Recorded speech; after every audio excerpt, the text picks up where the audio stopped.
2014 will be an important year in the destiny of Great Britain. A referendum on the independence of Scotland, once considered a nationalist pipe dream, is now a certainty. If the people of Scotland vote yes, the implications will reverberate through Britain and beyond. The union between Scotland and England, the basis for the Union Jack and the United Kingdom, will no longer exist.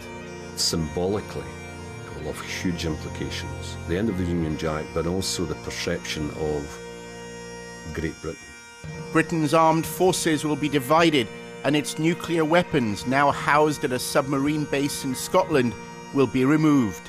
We want nothing to do with weapons of mass destruction, and we want that abomination out of our waters.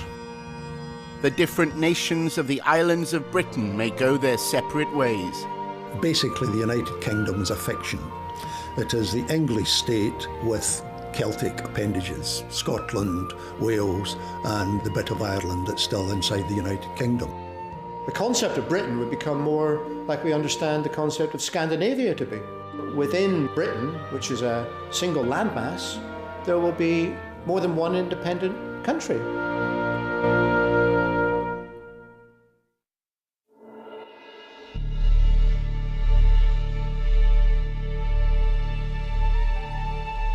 Long before the birth of nation-states, a wall was constructed which marked the northern boundary of the Roman Empire. Building began in the year 122, when Emperor Hadrian visited Britain. It was the most heavily fortified border in the empire. The Romans built these defences because their armies couldn't quell the unruly people who lived in what is now Scotland. But nor did they have the will. England had gold and copper, and the land to the north seemed too barren and mountainous to colonize. The lasting legacy of Roman Britain is a symbolic barrier that has forever separated the people of what is now Scotland from England. Scotland has its own very distinct history and culture, which goes back well before the construction of Hadrian's Wall. But of course, I mean, up until only 300 years ago, Scotland was an independent country with its own parliament, its own legal system, its own educational system. But from the 14th century, Scotland's independence was being challenged by its powerful neighbour to the south. After a series of battles, England's King Edward II came to Scotland in the summer of 1314 to destroy the Scottish army and end resistance to English rule. He brought 3,000 cavalry and 20,000 footmen from England. It was at least double the size of the army of the Scottish king, Robert the Bruce. According to legend, shortly before the Battle of Bannockburn, Robert was spotted by an English knight who thundered towards him with his lance drawn.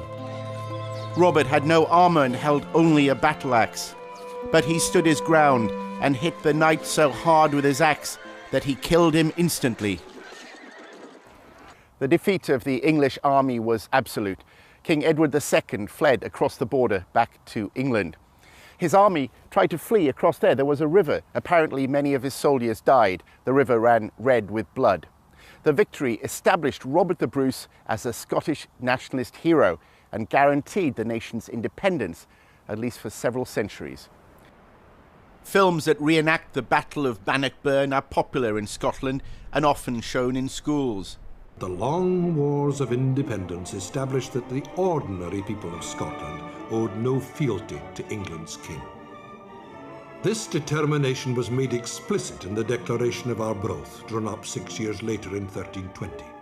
It is on the 700th anniversary of Robert the Bruce's victory that the referendum on independence will take place, and nationalists will once more invoke the Declaration of Arbroath. It is the shortest paragraph in the Declaration, however, which is the most significant, and which still thunders down the centuries. For so long as 100 men remain alive, we shall never, under any condition, submit to the domination of the English.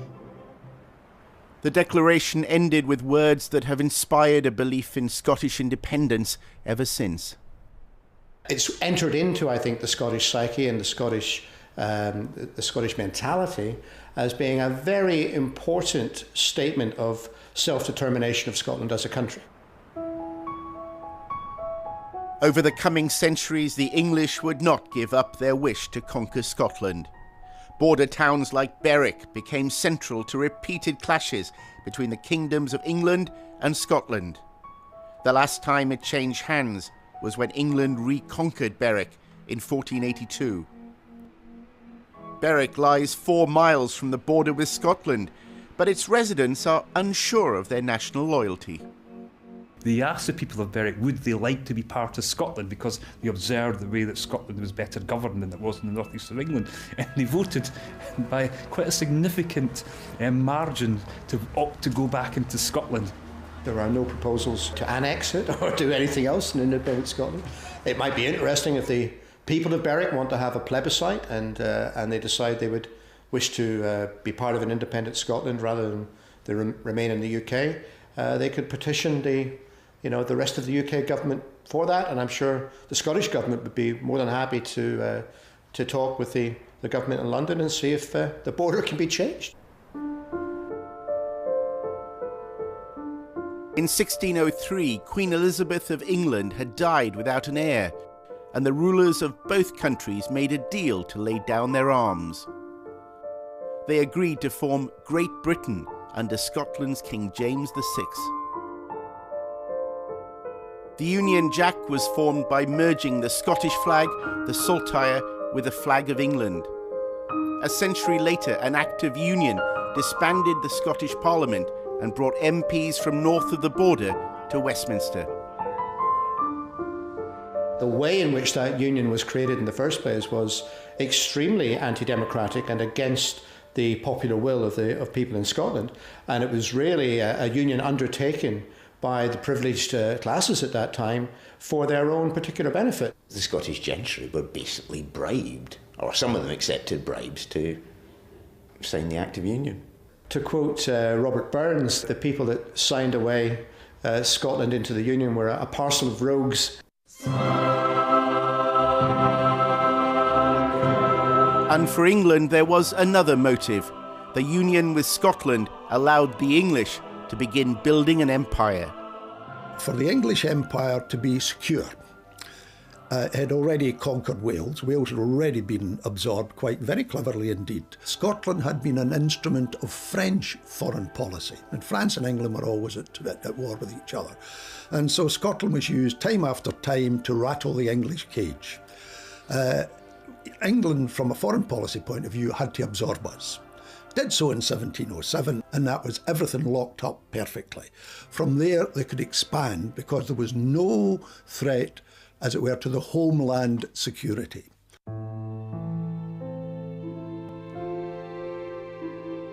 Scotland benefited from its role in the empire. Its cities became centres of learning, and they grew in wealth from riches taken from imperial lands. In this period, we're talking about Scotland's the second richest nation on earth. It had undergone a massive and very, very fast industrialisation.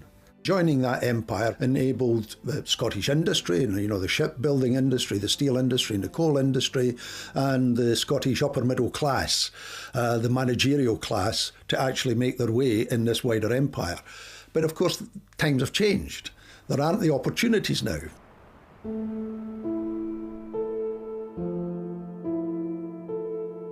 The industries that propelled Scotland's economic growth have now declined.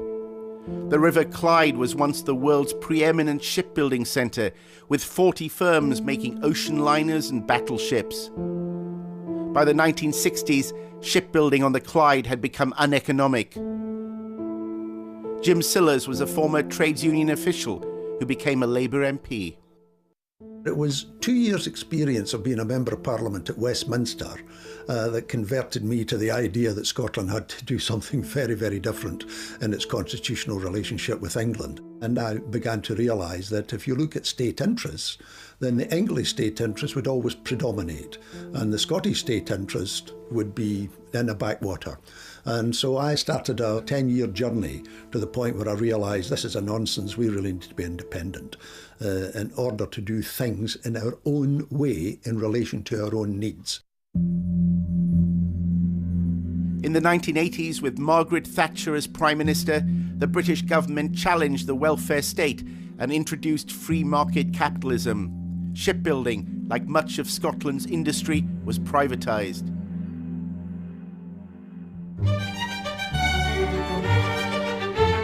The home counties of England began to appear like a different country. But there is a sense in Scotland that the kind of culture, political culture, and even indeed to some extent social culture, which is developing in the home counties, is slightly alien to us. If anything, that could be the most deep-seated Scottish perception about possible separation, that we're no longer on the same track. Scotland has been profoundly influenced by the Industrial Revolution and the socialism that grew out of that as a reaction to what happened to working class people. I mean, when Mrs. Thatcher, for example, was lionised in England, she was detested up here. And one of the great problems of the Tory party in Scotland is that they're toxic because they were associated with Margaret Thatcher. When you talk about the biggest difference between Scotland and the South East or the rest of England is our political culture. This place in England now votes Conservative. It's a Conservative-led government here at Westminster. We've got one Conservative member of Parliament in Scotland. There's more giant pandas in Edinburgh Zoo than there are Conservative members of Parliament. So there obviously is a very unique and distinct culture in Scotland, which is very different to what we observe down here in the southeast of England. Scotland has always been traditionally more supportive of the state because it lost all its major industries, and the state really post-1945 was the one that kept things alive. There might be the perception that what the current government is doing is not all that much different from Thatcherism, which was the propellant for the Scottish Parliament.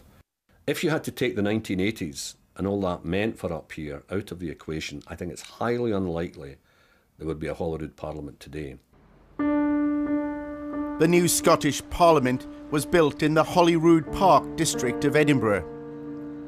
The Labour government in London gave politicians in Scotland control over matters such as health and education policy. But rather than satisfy the aspirations of the Scottish people, Labour's devolution settlement unleashed a fresh appetite for independence. The Scottish Nationalist Party won a majority in the Assembly in 2011 and promised a referendum on independence. Since we've had the Scottish Parliament, like the idea of Scottishness has increased quite dramatically. I think if you were to ask Scottish people even 20 years ago, to state their nationality, you would probably find a majority would have said British. Nowadays, very few people in Scotland would actually define themselves as such. If you asked them their nationality, they would say Scottish. But the independence of Scotland will have momentous implications for the rest of what is now the United Kingdom. One of the battles will be over how to divide the UK's national debt and what to do with the oil lying off the shores of Scotland.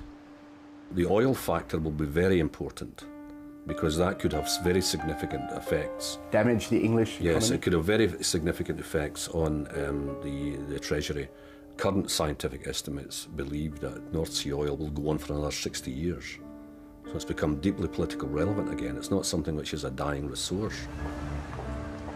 With higher unemployment and a greater dependence on welfare, some research in England has claimed that its taxpayers are subsidising Scotland by almost £25 billion. But the two sides cannot agree on the numbers. When North Sea oil was discovered, unlike Norway, which said, oh, that's our oil, they actually created a separate account in the London Treasury, not in the Scottish account, but in a North Sea account, so that we could not count the North Sea oil into Scottish accounts when we were arguing whether we were subsidised or not. Very peculiar. The fish that swim around in the North Sea and land in Scotland, they're in the Scottish account. The oil that comes through the fish in lands in Scotland from the North Sea. No. That's a separate account. So the figures have been fiddled for a considerable period of time.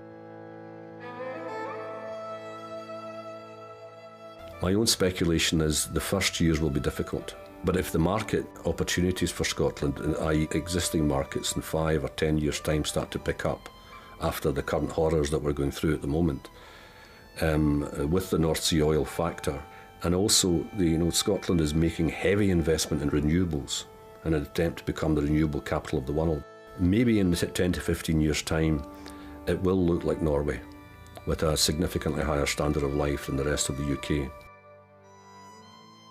If Norway, which is roughly the same amount of oil as us and a smaller population than us, can be viable with fishing and oil, and we've got more resources than Norway in terms of agriculture, by the way, then I don't see any reason whatsoever why Scotland cannot not only be viable, but be a far better economic unit than it is under the Union at the present time. The country that we most enviously look at when it comes to North Sea oil is Norway, who invested into an oil fund. And that oil fund is now more prosperous than its GDP itself. And that's what Scotland should have had. Now, we didn't benefit from the first half to the first 2/3 of oil, but let's see if we can make sure that the North Sea oil could work for Scotland as we go forward. We could benefit like Norway do from a fund based on our natural resources. An independent Scotland may forge closer trading and diplomatic links with nations to the east, rather than to what's left of the United Kingdom.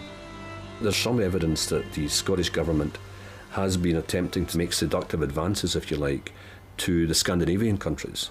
This to me as an historian is fascinating, because in the medieval and early modern periods, right through until the 40 to 50 years before the Union of 1707, the Scottish migration, trade, intellectual and religious axis bent towards Europe. Scotland has traditionally been more associated with Europe, at least down to the 18th century when it became Atlanticist and imperial. Is that old bond going to be renewed? As Scotland's bond with the rest of Britain is severed, organisations such as the BBC will have an uncertain future. While it will retain the pound as its currency, at least initially, Scotland will adopt different policies regarding immigration. We have an immigration policy for the United Kingdom, quite rightly, which suits the majority of the people who live in the southeast of England. It's overheating, it's overcooking. In Scotland, we've got structural depopulation. So we're being served an immigration policy that's designed and determined for the majority here in the southeast of England, which isn't appropriate or applicable to Scotland. And that's one of the reasons why we need to be in control of these sort of issues. The most contentious issues that could spark a serious rift between the London government and Scotland surround Britain's defence policy. The British Army was formed 3 centuries ago with a merger of the Scottish and English armed forces. So what will happen to Scottish citizens who find themselves serving in the British military? They'll have the choice. They could decide to continue to serve in the UK armed forces, or they could decide to come and join a Scottish Defence Force. That'll be their choice. The plan is to use the Scottish regiments, the Royal Regiment of Scotland, all 6 battalions, as the core of a Scottish Defence Force, which of course would be, the equivalent size probably of some of the smaller countries in Europe. An even greater problem could arise over the Faslane naval base on the west coast of Scotland, the site of Britain's nuclear weapons. When the British state got its so-called independent nuclear deterrent from the United States, it located it in the west of Scotland. It didn't locate it any other place. We've objected to that ever since, and so a Scottish foreign policy would ultimately see the Trident nuclear missile system leave Scotland. We really don't want them in an independent Scotland, and therefore we wouldn't make the facilities available for them or for third parties such as NATO to station nuclear subs and nuclear weapons on Scottish soil. There's a broad consensus in Scotland that we believe in having a future where the defence of our country is not dependent upon nuclear annihilation. At the end of the day, that's a clear thing for Scotland. We want nothing to do with weapons of mass destruction, and we want that abomination out of our waters. The removal of nuclear weapons from Scotland will reflect a much wider change in foreign policy. If there had been an independent Scottish government controlling the Scottish Armed Services, I don't think Scottish troops would have been deployed to support the American initiatives in Iraq and in other places around the world. Everybody get out of here! Scots were so utterly opposed to the stupidity of that, and that's a very good example of where the foreign policy would have been very, very different. And one thing that we would never, ever do in Scotland would be sending our young men to an illegal war that was determined here at Westminster. That just wouldn't happen. Being a small nation, there would be a bit more respect for other emergent nations and cultures, and a desire to talk to people and try and resolve differences in that fashion, rather than to use brute force and armed strength. The global impact of Scottish independence could reach the United Nations. If Scotland had a seat, there would be questions concerning the right of what remains of the UK to retain its place on the UN Security Council. A question mark would arise as to whether England would continue to hold a permanent position on the Security Council. However that's resolved is up to the United Nations and up to the new English government that will control most of Britain after Scottish independence. We would never have some of these foreign pretensions that the UK has just now. Seats in Security Councils, United Nations, mean nothing to the people of Scotland, and it's something that we exert no value to whatsoever. It is so decided. London still has the imperial mind. Its position as a veto-wielding power on the Security Council is very, very important to that establishment down there. I mean, if you took that away, then the British Foreign Secretary would be no more important than the Belgian Foreign Secretary, and that'd be a trauma beyond traumas for them down there. The days of a powerful United Kingdom have gone, and they're not going to come back. And I think in Scotland we've accepted that and got used to it, and we want a different type of model for our foreign footprint as we go forward. In the corridors of Westminster, there is much debate about the name of the state that will be left after Scotland's independence, made up of Wales, England and Northern Ireland. There's a number of options. Wengland, for example, is one that could be used. Wengland, yeah. Wenger Ireland. Might be a good opportunity to try and drop the word great from the title of the islands, and that might endear us rather more to our neighbours elsewhere in the world. It can't be called Great Britain. It could be called Little Britain. The most common term I've used to date is the United Kingdom of England, Wales and Northern Ireland. The convulsions caused by a yes vote will force the remaining Celtic nations in Britain to consider their union with England. In Northern Ireland, the government's peace agreement with the IRA allows its citizens to form a united Ireland, should the majority want it. Wales is also seeking greater self-governance on a road that could lead to its independence. Britain, as we know it, is over. The nature of the British state is rapidly changing, and if they vote for independence, the state would cease to exist in its current format. And as far as Wales is concerned, we need to be ready for those eventualities and be prepared for the fundamental realignment that will happen. The momentous implications of Scotland's independence are only slowly being understood here in London. There is growing unease, in some cases even panic, inside the English establishment. London will suffer a colossal blow to its prestige, losing about a third of the territory it now governs. The whole political class has united in a determined effort to prevent a yes vote. We are stronger together and weaker apart. Does the Prime Minister agree with me about the shared benefits to us all of Scotland's part in the United Kingdom? It is time to speak out, whatever the consequences, because something very special is in danger. The ties that bind us in the place that we call home. It's about our history, our values, our shared identity, and our joint place in the world. All of this is why this Prime Minister and this party is going to fight for the United Kingdom with everything we've got. They just simply cannot understand how anyone would not want to have the benefit of their wonderful governments.